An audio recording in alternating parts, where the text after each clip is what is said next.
வணக்கம். காஞ்சிபுரத்தில் உள்ள பத்மாதேவி சர்க்கரை ஆலையை பண மதிப்பிழப்பு காலத்தில் விற்றதில் 480 கோடி ரூபாய் ரொக்கம் கிடைத்ததையும், ஆலையை பினாமி பெயரில் தொடர்ந்து இருந்து வருவதையும் ஆலய நிதி நிர்வாகத்தை கவனித்து வந்த செபகான் பட்டேல் இந்த வருமான வரித்துறை நடத்திய சோதனையின் போது தெரிவித்துள்ளார்.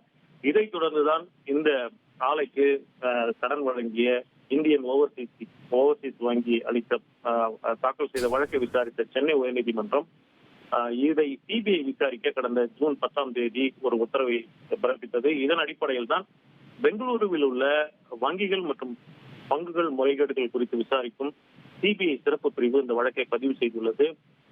குறிப்பாக பண மதிப்பிழப்பு நடவடிக்கை தொடங்கிய சில வாரங்களில் காஞ்சிபுரத்தில் உள்ள பத்மாதேவி சர்க்கரை ஆலையை வி.கே. சசிகலா 450 கோடி ரூபாயை ரொக்கம் அளித்து வாங்கியிருப்பதும் முதல் தகவல் அறிக்கையில் அம்பலமாகியுள்ளது.